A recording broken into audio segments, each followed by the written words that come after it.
This Parsha Podcast is dedicated by Tova Florans in honor of Coby and Chynna Bracha Fliegelman on the occasion of the birth of their young son, Azriel Asher. May young Azriel Asher bring much joy to the whole family and be a bright beacon for the entire family, the entire community, and the entire Jewish nation. A quick programming note. Next week, please God, we are going to be going on a little bit of a summer trip. As you know, every summer we travel to Canada and visit the Northeast and escape from the scorching furnace that is Houston, Texas. And the plan is, please God, to not miss a single Parsha podcast.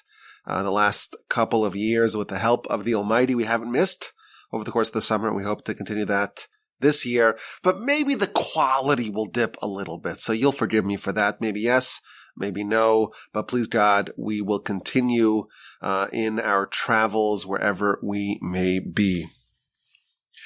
Now we're going to focus on Parsha Korach. And this one, I have no excuses. We're not traveling quite yet. But if its quality is not quite up to par, it's not what you're expecting from the Parsha Podcast, send me an email, rabbiwalby@gmail.com. If it exceeds your expectation, you can send me an email as well to the aforementioned email address, rabbiwalby@gmail.com. In Parsha Korach, of course, we read about Korach's grand insurrection. He's Moshe's first cousin. Their fathers are brothers. And he takes great umbrage, Rashi tells us, with the appointment of another cousin, a younger cousin, Elitzaphan ben Uziel. He was appointed to be the leader of the family of Kahas, a position that Korach believed was rightfully his. And Korach launches a full-scale rebellion against Moshe, against Aaron, and really against God. And he begins and he says, well, why are you any better? We're all holy. Why do you lord over the community? Why are you taking all these prestigious positions? You're the king, Moshe, and your brother's the high priest. And then when there's something that should go to me, because I'm next in line in this family, you skip me over and you give it to the younger cousin, Elitzaphan. And Korach is successful at riling up the people, and he gets some co-conspirators, and he gets the malcontents, the serial malcontents, Dasan, Dathan, and Abiram, On ben Peles, 250 heads of the nation, and he does some theatrics. He says, well, if you have a garment that's entirely blue, must it have tzitzis, a house full of Torah scrolls, doesn't need a mezuzah. Eventually there's a showdown, a Ketorasathon, and it ends up very badly for all the mutineers. Moshe tells everyone to distance themselves from Korach and from his collaborators and their possessions. And Moshe announces, I will prove that everything I did was done based upon the orders from on high, from the divine. This is not my own decision. If they die normally, then God did not send me. But if God creates a new creation and they get swallowed up by a perfectly placed sinkhole, then you know that God sent me. Instantly, a sinkhole appears, and it swallows up the participants in the revolt and their families and their possessions. And then a fire comes, and a fire consumes the 250 people who were illegally offering Torah's incense. Moshe instructs Elazar, the son of Aaron, to take the fire pans and to fashion them into plates to cover the altar, to warn any non-Kohen, any non-descendant of Aaron from doing the service of the Kohen. And the next day, Moshe is the recipient of complaints. You killed the nation of God. And Moshe and Aaron enter the Mishkan, and God tells Moshe that he's going to destroy the nation. And Moshe realizes that a plague is underfoot, and he sends Aaron out with incense to save the people. Don't think that incense destroys, it saves. And he stands between the living and the dead, and he stops the plague, but not before it claims 14,000+ victims. Now, it's interesting. The Torah does not tell us precisely how Korach himself died. One opinion in the Talmud says that Korach did not die in neither the sinkhole nor the fire, but he died, Rashi tells us, in the subsequent plague that happened the next day. Or perhaps maybe he died in both. He died twice. One opinion tells us that he was burned by the fire, but it was only internally. His soul was burned, not his body. And then his body was subsequently swallowed up, so he really died twice, but cannot be counted in either group. Regardless, all the mutineers, all the insurrectionists are gone. And this part ends, or this part of the Parsha ends, with a demonstration of the legitimacy of Aaron as the priest. Every tribe submits a staff. It's placed into the Mishkan overnight. And in the morning, Aaron's staff blossoms and blooms with almonds. And that is a permanent testament that Aaron, in fact, is the legitimate Kohen, Aaron and the Levite tribe, to the exclusion of anyone else. Now, it is interesting, if you study the Parsha, there are 4 different levels of mutineers, four different flavors, if you will. Korach, he's the ring leader, he's the chief antagonist, and he has an agenda. He's envious. He feels like there was a position that he deserved, and he didn't receive it, and he is so disappointed about that he launches a full-scale rebellion. And then he gets some devotees. There's the 250 heads of the Sanhedrin, and their real crime is that they were usurpers of the priesthood. And what happens to someone who does service that is unauthorized? Well, we have an example of that in the past already. Aaron's other 2 sons, who were killed, Nadav and Avihu, they were consumed by a fire. These 250 heads of the Sanhedrin are also consumed by a fire. And then we have the serial malcontents, the people who are always complaining since the beginning of the Torah. The nemesis of Moshe and Aaron are Dathan and Abiram. And their only agenda, their only horse in the race, was that if there's a fight and someone's starting up and someone's riling up the crowd and there's some sort of mutiny, they are in. And they don't die with the fire. They die by being swallowed up by the earth. And the commentaries tell us that they went straight to hell. Why?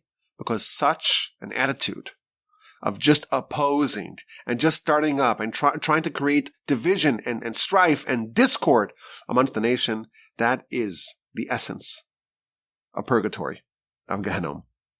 Commentaries tell us on Monday of Genesis, only 2 things were created. Number 1, separation of the higher waters from the lower waters.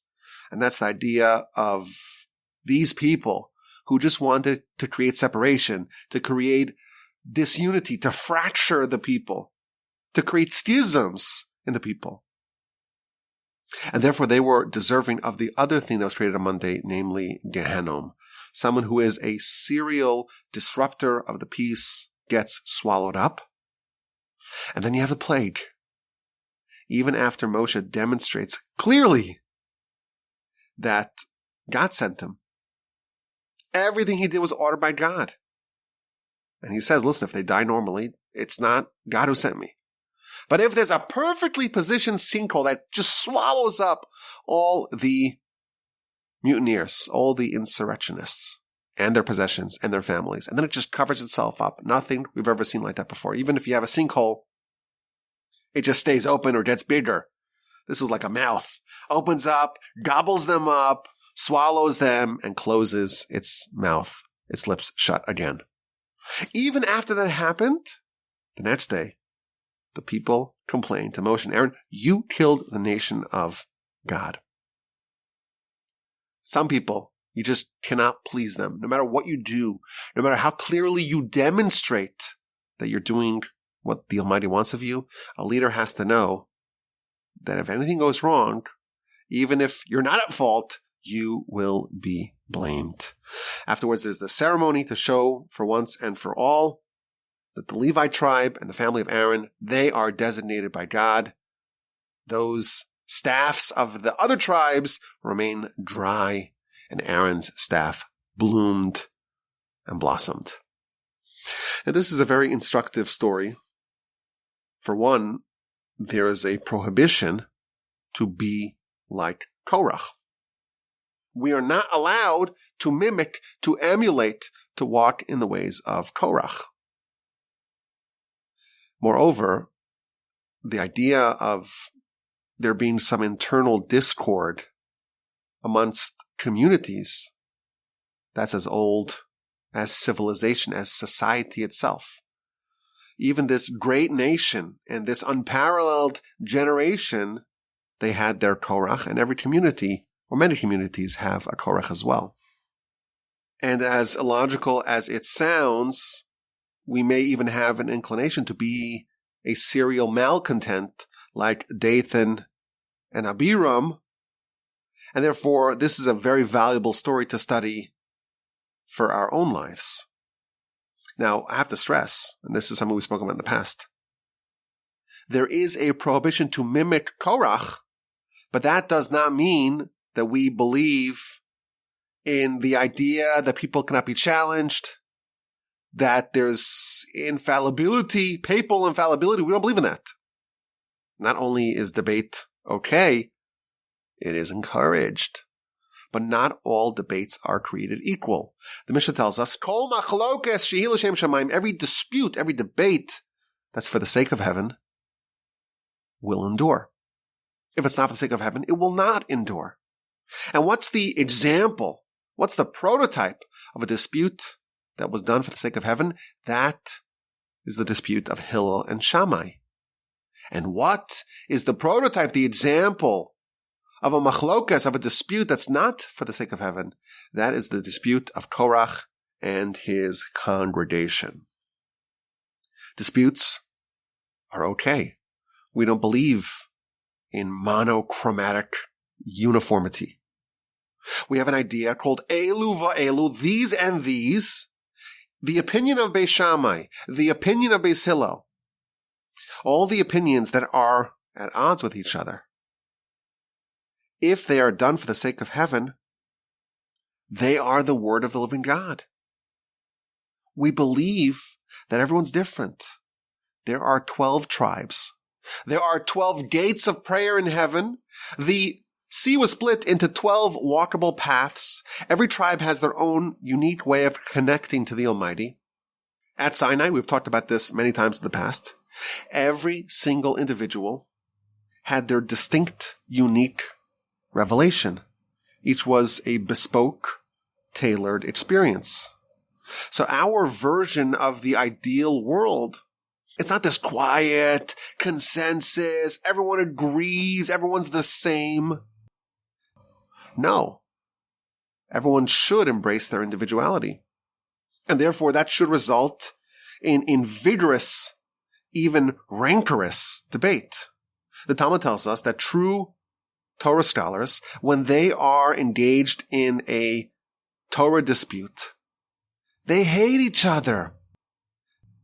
That is okay. That is a feature of real spirited Talmudic debate.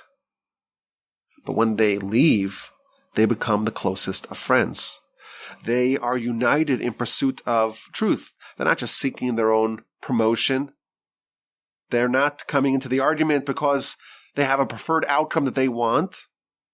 They're not making the Torah reshape and reshift itself to accommodate their needs. Unlike Korach. Korach was miffed at not being appointed the head of the family of Kahas. And you know what? He had a reasonable gripe. Moshe and Aaron are the sons of the eldest son of Kahas. The next promotion after Moshe the king and Aaron the high priest ought to be mine, reasoned Korach. But it went to Elitzaphan, my younger cousin.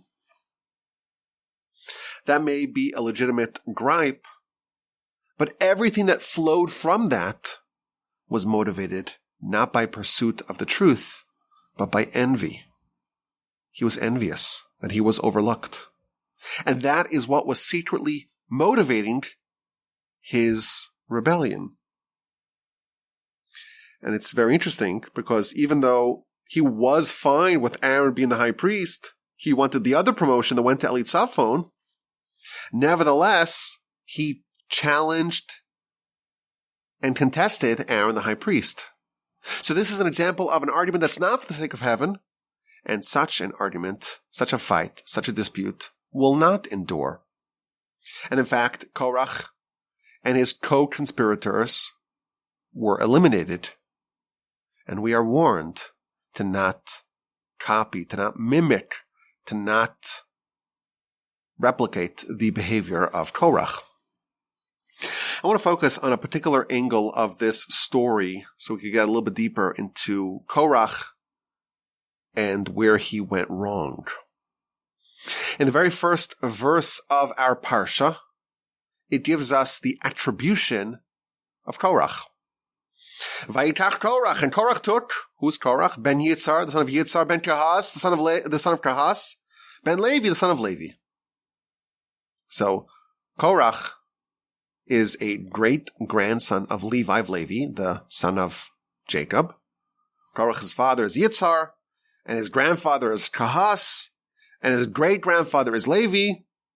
And we could go further. Great-great-grandfather is Jacob, great-great-great-grandfather is Isaac, great-great-great-great-grandfather is Abraham, going back all the way to Adam. We know the genealogy. Now Rashi, as he always does, he discusses several elements of this verse. And he observes that Korach is given an incomplete genealogy. It says Korach, the son of Yitzhar, the son of Kahas, the son of Levi. Why does it stop there? It should have said, Rashi notes, it should have said Korach, Ben Yitzhar, Ben Kahas, Ben Levi, Ben Jacob. It should have said Ben Yaakov, son of Jacob. So why does it give us such a long list, but an incomplete list of Korach's antecedents? Korach, Ben Yitzhar, the son of Yitzhar, the son of Kahas, the son of Levi, and that's where it stops. So Rashi tells us that Jacob prayed that his name should not be invoked in the congregation of Korach. Very interesting. In chapter 49 of Genesis, Jacob is on his deathbed, and he gives a prophetic final message to his sons, presented as blessings. And when he speaks about Levi, his third oldest son, he invokes Levi's great-grandson, namely Korach, and he dissociates himself from Korach. You recall he begins the what's called blessings with rebuke to Reuven. Reuven, you jumbled the beds, and you would have been the king, you would have been the priest, but you lost it all.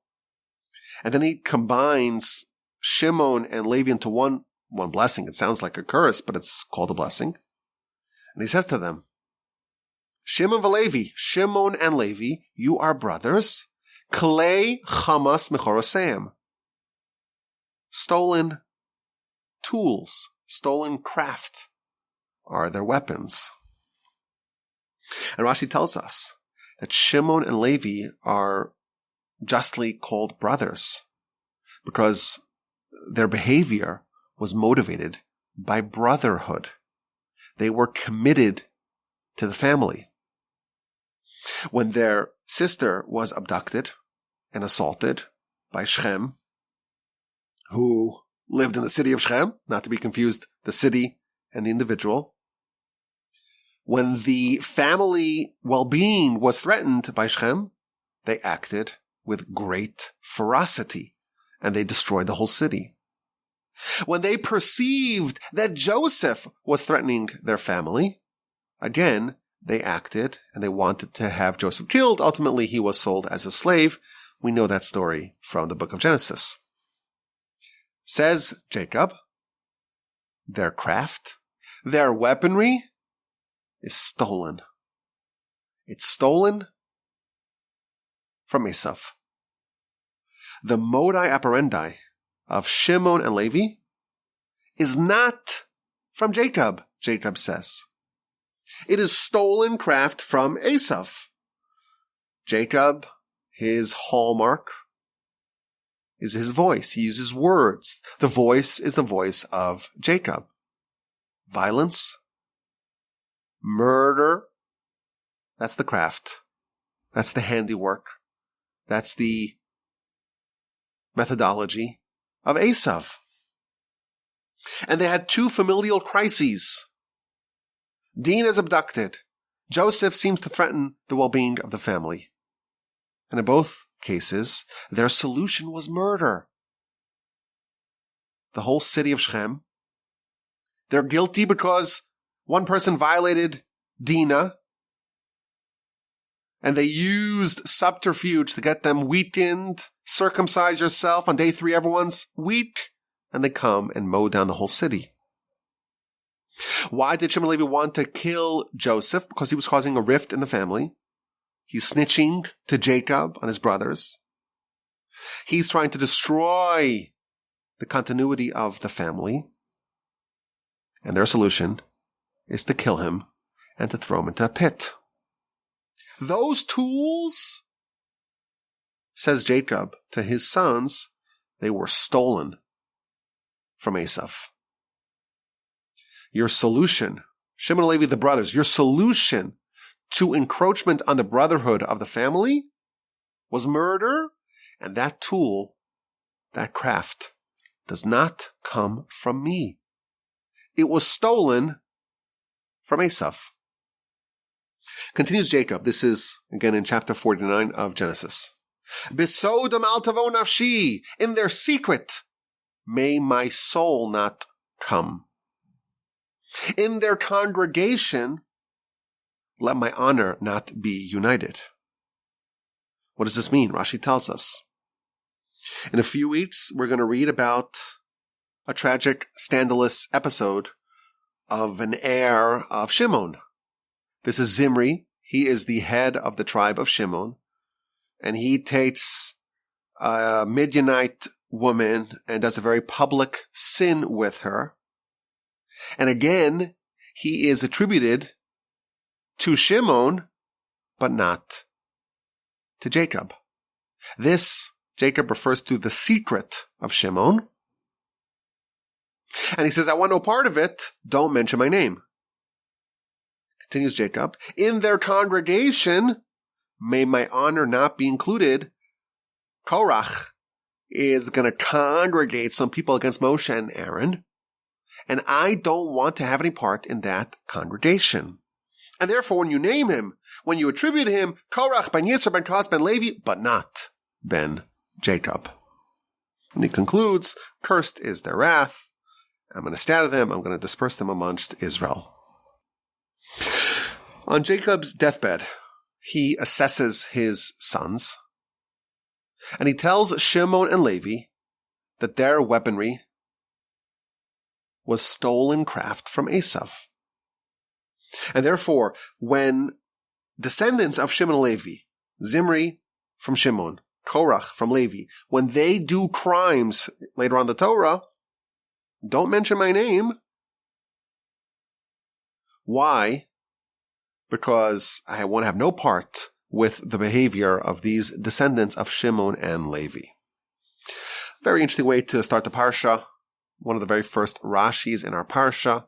And again, Rashi in both instances, in Genesis chapter 49 and in the beginning of our Parsha, Rashi tells us this idea that Jacob is very hesitant, very resistant to have his name be applied to Korach and to Korach's story and congregation. But let's get a little bit deeper into what's going on over here. Why is Jacob so dead set on not having his name invoked in the episode of Korach? And specifically, what's the connection between the stolen craft, this idea that they stole some craft from Esav? How is that connected to what flows from that in their secret, in their congregation? Don't mention my name. So I think there's something deep going on over here. I will tell you, just as an aside, there's a creative idea courtesy of the Sfas Emes. When Jacob was saying that he wants no part in Korach, he was praying that Jacob's own immense abilities should not be extended to Korach. Think about it. Korach, he was a spectacular talent. He was clever. He was a pikeach. He was rich. He was obviously very persuasive. Think about it. He managed to get very serious people, 250 heads of the tribes, to repudiate Moshe. And this is already after all we've seen Moshe do. Korach almost managed to derail the nation in their commitment to Moshe and to Aaron. What would happen if Korach just had a little bit more strength, a slight extra boost? Maybe he would have been successful in creating irreparable damage. And therefore Jacob prayed that his characteristics not be perpetuated to Korach and thereby mitigate the power of Korach and the deleterious effects of his rebellion. But I want to suggest another idea, another approach to this whole notion that Jacob doesn't want his name to be associated with Korach. Jacob prays that Korach be named. Korach, the son of Yitzhar, the son of Kahas, the son of Levi, but not the son of Jacob. What is the meaning of this prayer? So perhaps what it means is that Jacob is making a statement. Korach is not deserving of having my name applied to him. And the reason is because whatever Korach is doing, whatever he is manifesting, the behavior of Korach, that is something that does not derive from Jacob. If we study Jacob and we study Korach, we'll discover that what Korach is doing is antithetical to Jacob. And therefore, whatever Korach is doing, what he's manifesting, don't apply the name of Jacob because it has no connection, it has no association. It does not derive from Jacob. Now, I did listen to the rebroadcast, and we spoke about this very briefly in the rebroadcast. We spoke about envy. The brothers copied Esav. They were envious of Esav, and Korach is envious of Aaron. And that rebroadcast was recorded a few years ago. I think it goes a bit deeper. Korach, like his ancestor Levi, but unlike Jacob, Korach embodied, to a certain extent, the spirit and the qualities and the glaring flaws of Esav. Let's explain. How does Korach resemble Esav? The Midrash tells us that Korach was enormously wealthy. In fact, it tells us that the wealthiest Jew of all time, move over Mark Zuckerberg and Bloomberg and the rest of them, the wealthiest Jew of all time, or at least up to the point of the writing of the Midrash, was Korach. In fact, there were two wealthy people, the wealthiest ever. One Jew, one non-Jew. The Jew is Korach. The non-Jew is Haman. And both of them, the money did not benefit them. In fact, it was to their detriment. Now, how did Korach amass his wealth? And how did Haman amass his wealth?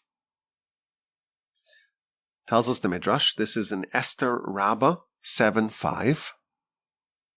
Korach found the treasure houses of gold and silver that Joseph hid.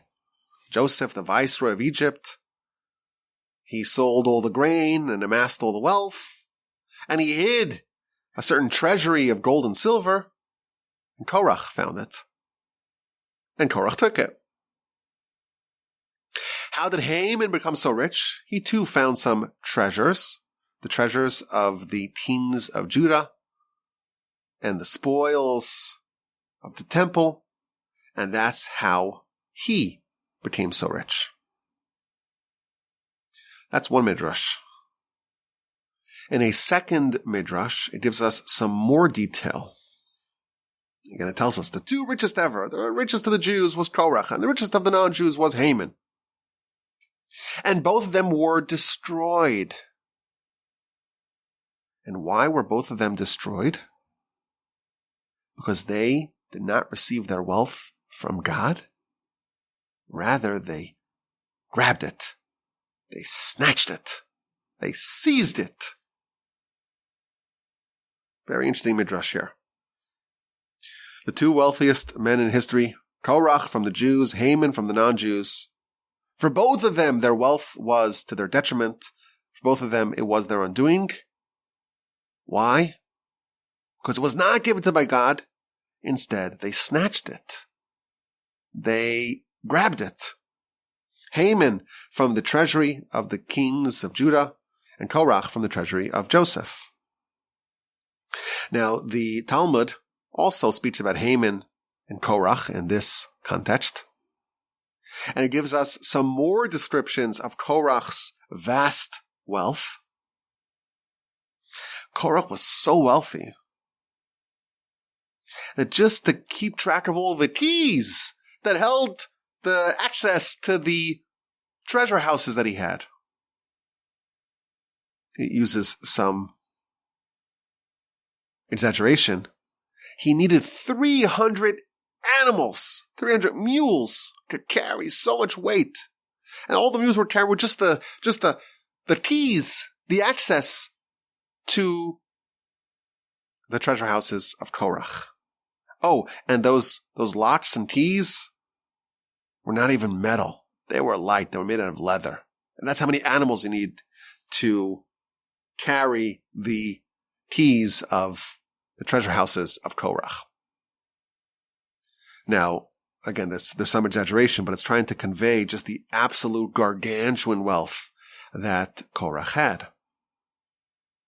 Now, the Talmud tells us, this is in the book of Sanhedrin, page 110a, that actually Joseph had 3 different treasure houses or treasure areas that he had hid, and one of them was revealed to Korach.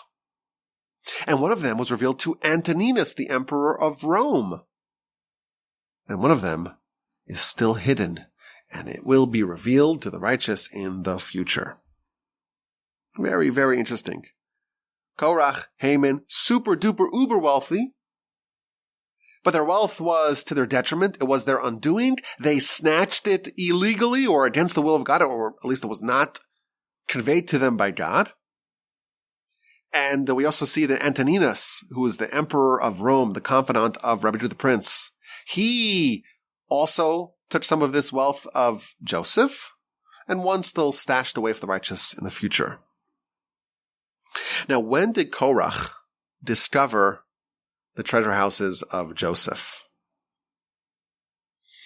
So the sources say something really interesting. On the night of the Exodus, Moshe tells the nation to go borrow, if you know what I mean, borrow valuables from your Egyptian neighbors. And the Almighty made their request irresistible. He interfered with their free will, and they all just gave them all their valuables. And this was designed to fulfill the blessing, the promise made to Abraham, that although the nation will suffer for 400 years in a land that they don't own, they'll be enslaved and tormented and oppressed, but when they leave, they will leave with great wealth. So the whole night, everyone's going to borrow from the neighbors valuables. Now, this was effectively a payment, the Talmud tells us, for the years of unpaid servitude that the nation endured. The nation was forced into unpaid labor, and this was reparations. This is reparations to pay for all the work that you did without getting paid. Now we know that the Levites were not subjected to working in Egypt. They weren't enslaved. And therefore Korach, he's a Levite. So he was not enslaved. And therefore had no claim to any of the wealth, to any of the borrowing that's happening before the Exodus. And he sees everyone stockpiling all this gold and treasure and jewelry. And he's envious. And we know, if we know anything about Korach, we know that he has a weakness for envy. As an aside, we know that the Levites were the smallest by population, the smallest amongst the tribes. Right? You're counting only from the age of 30 days, they only equal 22,000. And the commentaries explain that the people who were enslaved received a miraculous blessing. They had explosive growth as a result of their hardship. And the Levites didn't merit that because they didn't work. They weren't enslaved. So Korach is envious. And he's watching and he just can't believe it. And he's so jealous and he's so envious and he's not managing. And there's a principle that says, "B'derech she'adam rotza leilech," in the path that a person wants to go, that is the path in which they are led. So Korach is so deeply desirous of some Egyptian wealth that God revealed to him the secret treasuries of Joseph. And that's how Korach became so wealthy. Like Haman. So enormously wealthy, but he didn't really have it given to him by God. He snatched it. He grabbed it. And this was to his detriment, and this was his undoing. Now we know where's that treasury now. The verse tells us that all of the possessions, all of the wealth of Korach was swallowed up into that sinkhole. So he didn't really get to enjoy his money. Midrash tells us that even items that were lent out, even a needle that was lent out from Korach, that too was swallowed up. So Korach had enormous wealth, but he lost it all. Now the name Korach means bald, and it's not a coincidence. The Midrash tells us that this was a fitting name for Korach, because when he had this rebellion against Moshe, his wife fomented his displeasure with Moshe, and she said to him, "Look at you, you're so bald," because all the Levites had to shave off all their hair. "You're so bald. You're Korach, you're Kireach." And he's doing this because he wants to see you bald and laugh at you. And that's why he's mandating that you shave everything. So Korach told her, well, he's doing it himself as well. He's also shaving. He's also a Levite. Moshe's, after all, a Levite. So she said to him, no. It's like Shimshon. He's willing to suffer the indignity of being completely shaved just to see you, like a little egghead, shaved and denuded of all your hair. So Korach was bald, and that's why his name is Korach, because this is a contributing factor to his story, to his arc, and to his downfall. But there's another idea, that a bald person doesn't have any hair. And Korach is like bald. He has nothing. What does he end up with? All that wealth that he amassed, those 300 animals that are just transporting the keys that are able to hold open the storage houses of treasure that he has, all that is all swallowed up by the sinkhole. The Talmud gives a humorous anecdote about a man who was married to 2 women, one really old one and one really young one. And he was middle-aged, and he got some salt and pepper hair. And his younger wife didn't like that he had some white hair. "I'm young. I want my husband to be young like me." And his older wife, she didn't like that he had some black hair. "I'm old. I want him to be old like me." So each one of the wives just plucked out the hairs they didn't like. The young wife plucked at all the white hairs, and the old wife plucked at all the black hairs, and he ended up completely bald. That's the story of the Talmud. Maybe it's some advice. One wife is plenty. and made sure that you're on the same page. But this is emblematic of Korach. He ended up with nothing. He had so much, and he wanted so much. He wanted even more, and he lost everything. Now, he's compared to Haman. If you look at Korach's story, it is a bit Haman-esque. What is the undoing of Haman? Everyone is bowing down before him. Everyone, with the exception of Mordechai. And what does Haman say? V'chol ze einenu shaveh li. This is not worth anything for me. As long as Mordechai doesn't bow down, all the gold and all the children and all the power and all the prestige is all worthless to me. The essence of Haman is insatiability, his unparalleled wealth. It's not enough. There's this one tiny little thing that I cannot have. Mordechai is not bowing before me. This will rankle me and disturb me and disrupt me to no end, and I won't get past it. And this is Korach as well. Korach is like Haman. He's the wealthiest Jew, and he's a Levi.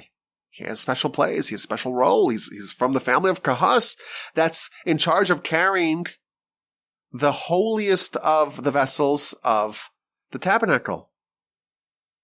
But there was one appointment that I thought I should get. There's one little thing that I cannot have, and that's going to be the only thing that I focus on.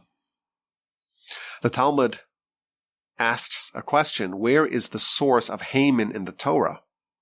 Is there any scriptural hinting, invocation of Haman in the Torah? And the Talmud tells us, this is found in the Talmud, the book of Chulin on page 139b. Yes. Genesis chapter 3, verse 11. After Adam and Eve consumed the forbidden fruit, God says, Hamin ha'etz, did you eat from the tree that I instructed you not to eat from? But the word Hamin ha'etz, which means from the tree, it's the same letters as Haman. Adam was allowed to eat from all the trees in the garden. All of them. Except one. Haman had everything in the world. Except one. Korach had everything he could possibly want. Except one. And the undoing of these three was they couldn't get past that one little thing that they could not have. That's Haman, and that's Korach. Three people who was undoing was an inability to accept that there was one little thing that was off limits to them. They all had so much. More than anyone in history. But it wasn't enough. It was insufficient. And that tiny little point of lacking that they had, that just unraveled everything for them. Adam is booted from the garden, and he's severely diminished. Haman is humiliated. He's hanged along with his 10 sons. And by the way, that enormous estate, that was lost as well. And Korach was swallowed up with his family, together with all his vast possessions, and even a lowly needle was not left above ground. And the Midrash tells us, Haman, Korach, enormously wealthy, but this was to their detriment. This was their undoing.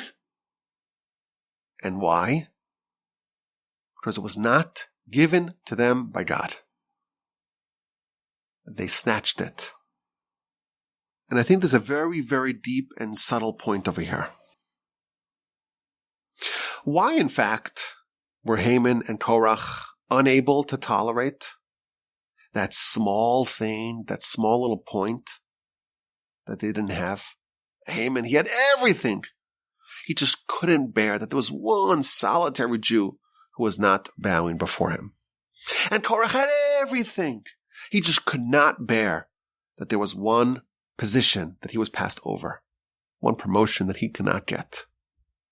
Where does this inability to accept the tiniest lacking come from? All this comes back to the origin of their wealth.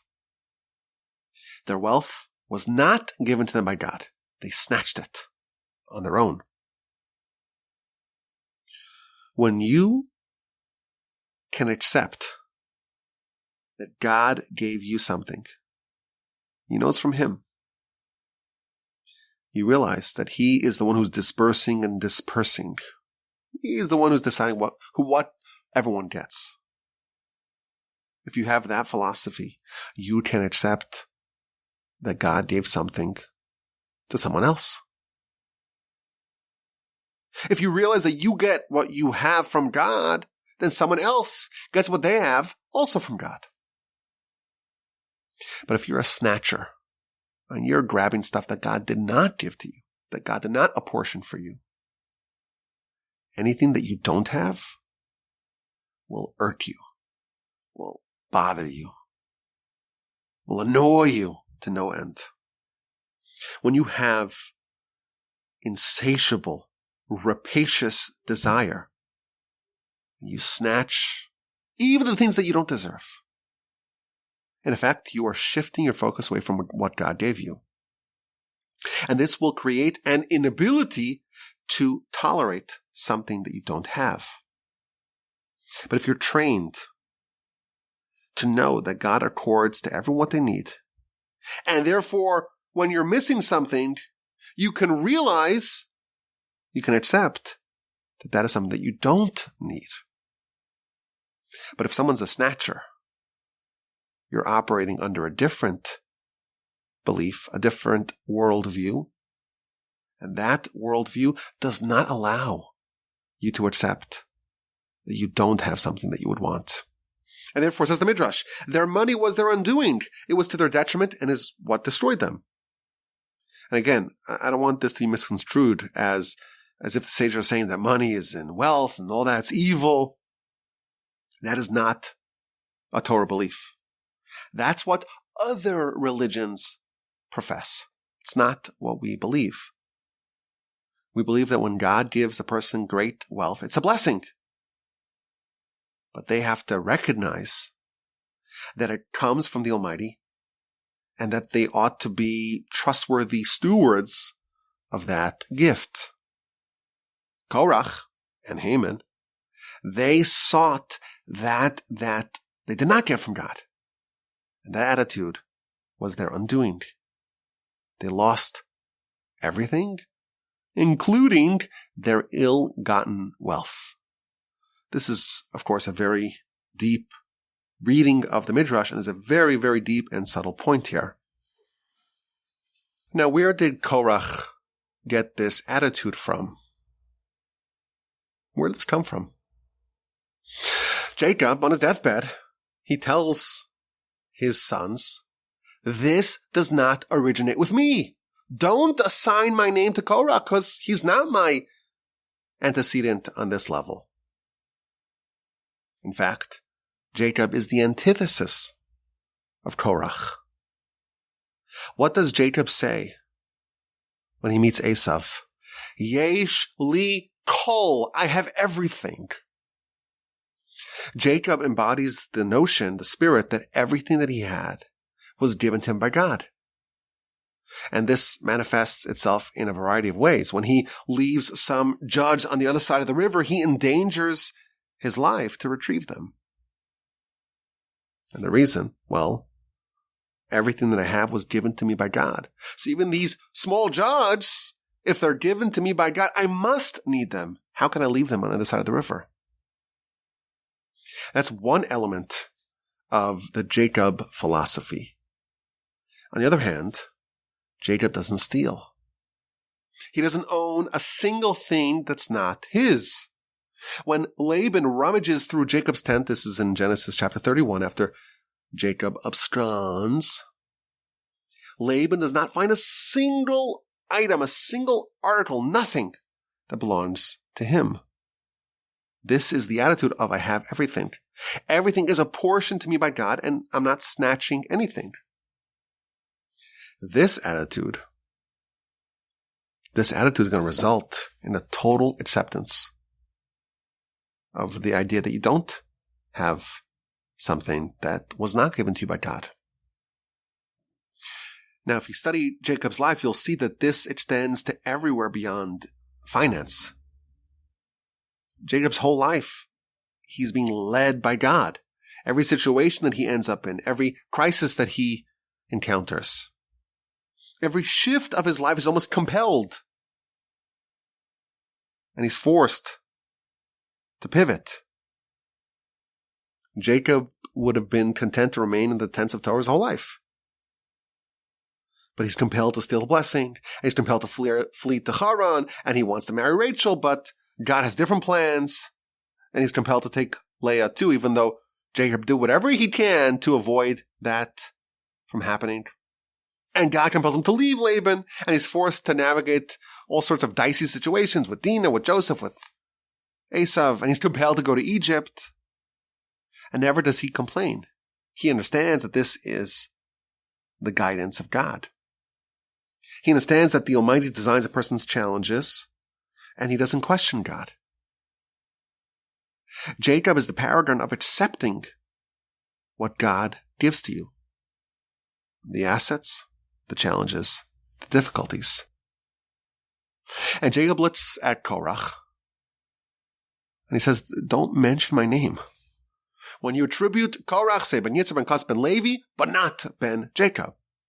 Because Korach, he is channeling, he's exhibiting characteristics that do not originate in me, says Jacob. I am not the spiritual antecedent of Korach.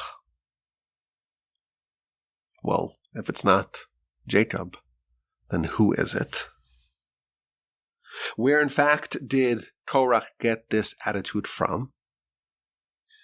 So I think it's obvious that this too comes from Esav. Jacob tells his sons, Shimon and Levi, your response to the episode of Dinah's abduction and Joseph's presumed treachery, your response is weaponry that you stole from Esav. The hands are the hands of Esav, and that craft you stole. And then he says not to mention his name in the episodes of Shimon and Levi's descendants, Shimon's descendant Zimri, and Levi's Korach. The craft stolen by Shimon and Levi was perpetuated to these particular descendants, and their particular misdeeds originate not in the academy of Jacob, but in the school of Esav. What principle did Jacob live by? Yesh li kol, I have everything. I'm not going to take what God does not give me, and I'm not going to yield what I have from God. When Korach wants the wealth, he sees everyone getting wealth, and he doesn't. Jacob would say, okay, well, this is not something that I deserve. This is something that God does not want to give me. And Korach behaves like Esav. I have a lot. He wants more. He has insatiable desire. He's ready to snatch. Jacob says, I have everything. Esav says, I have a lot. But he always wants more. And like Jacob, this is a worldview that encompasses everything, not just money. Our sages tell us that Esav was always snatching women from their husbands. When you realize that the Almighty gives you what you need, you're happy with your own wife. If you're just desirous of things that the Almighty does not give you, then you may behave like Esav. The attitude of Esav, I have a lot, but not enough, never enough. And this is what Korach is displaying. He wanted to be wealthy. He wanted to be the head of the Kahas family. He wanted to be the Kohen Gadol. All the things that God said no, he says yes. And that's what destroyed him. Korach is behaving not like Jacob. He's like Esav. He's a snatcher. That's how he ended up with the enormous wealth in the first place, with the stolen craft of Esav. And that's what prompted him to launch this rebellion. And it was to his detriment. It was his undoing. All of that was gobbled up by the ground. There's a scary principle here. And we spoke about this a few years back. There is a speedy transfer of craft, of modus operandi. How much time did Shimon and Levi actually spend with Uncle Esav?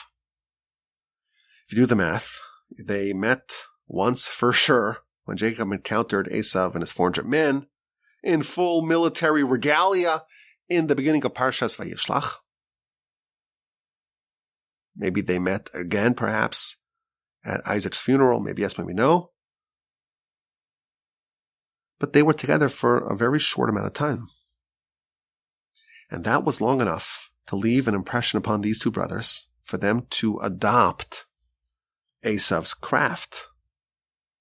They see Esav, and he's got his 400 men, and they're armed and ready to battle. Esav is flexing his muscles. The hands are the hands of Esav. And all this aggression and violence is witnessed by Shimon and Levi, and they absorb some of it. And in the episode of Dinah, it surfaces the craft of violence of Esav surfaces. And in the episode of Joseph, again, they operate like Esav with violence. Their very brief encounter with Esav made a lifelong impression upon them.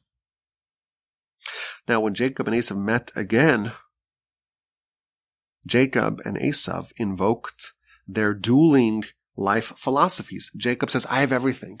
Everything is given to me by God, and therefore I, by definition, have everything. And Esav says, I have a lot. Meaning, it's not given to me by God, and it's possible for me to have more, and I want more, and I'm going to snatch if necessary. Jacob says, I have everything. I snatch nothing. And Esav is a serial snatcher.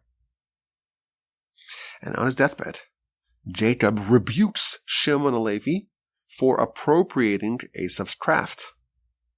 And then he looks towards the future, and he sees the descendants of Shimon and Levi further exhibiting the craft of Esav, and he proclaims, this is not for me. This is not my way. This was usurped from Esav. Do not attribute Korach to me. I think there are some powerful lessons from this idea. First of all, the power and the speed of character appropriation.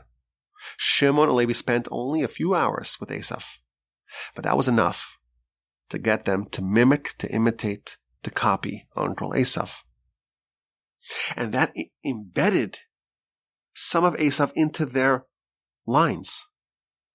It manifested several generations down the line with Korach and, of course, with Zimri. So I think lesson number one is we tend to underestimate human impressionability. People are incredibly impressionable. We're very susceptible to learning from others, not always good things. We could be very easily influenced and negatively indoctrinated. That's lesson number one. We have to be very careful to not learn from the Esavs that we may encounter. It's best to even avoid them. But if we have to be with them, keep it short. But even short meetings, the short meeting of Jacob and Esav resulted in some of the craft of Esav being imbibed by Shimon and Levi in a way that even centuries later, vestiges of Esav are found in Korach. And Jacob in his prophecy foretells, Korach has this, don't apply my name to it. There's another lesson, a very powerful one. Jacob distinguishes himself from Esav and from Korach in this way. Jacob sees the hand of God in everything. God determines what we get and when we get it and how much. Jacob doesn't snatch anything that wasn't assigned to him. I think it's worthwhile to take a long, hard look at our life and our worldview and to ask ourselves, are we heirs of Jacob? Are we students of Jacob? Do we live fully with the attitude of, I have everything? Everything is given to me by God. Everything's valuable. Everything's substantial. And I want nothing that I don't have. We don't want to be infected with even a little bit of the stolen craft of Esav. And I think the third idea, or maybe the third lesson, maybe there are more, it's worthwhile to appreciate the futility of the attitude of Esav. Haman lost it all. Korach lost it all. Adam was booted from the garden. Even Esav lost it all. During the global famine, what happened to all of Esav's wealth? All that was lost. The students of Esav don't win. Ultimately, the will of God prevails. Haman's money came back to the Jews. Joseph's money that was supposed to be hidden, and Korach interfered, it was buried again. Esav's attitude is very seductive, and it's easily transmissible. But ultimately, it's futile. May we all merit to behave in a way that channels the resplendent qualities of Jacob. We like to end the Parsha Podcast with a question. We're trying to learn more about the Parsha and get more intelligent about the Torah and the Parsha to raise our IQ. We have an idea. Now it's time for our question. After the fire consumed the 250 people who offered the illicit Ketores, Moshe instructs Elazar, his nephew, the son of Aaron, to collect the pans and to plate the altar with them as a reminder of the legitimacy of Aaron's priestliness. This is one of the two signs of the supremacy, of the primacy of Aaron. We have the copper plating of the altar and the almond blooming staff that was kept next to the ark for posterity. But here's the question. Why Elazar? Why not Aaron? Simple question. And the commentaries give a very powerful answer. You have to learn how to win with grace. Even if you win justly. And even if your enemies, your opponents, were guilty and are evil in an egregious fashion. Don't rub salt on the wounds of your defeated foes. Don't stick it to them. Aaron was the object of the desire, of the envy of these 250 people. They wanted to be high priests. They wanted to do the work, the service of Aaron.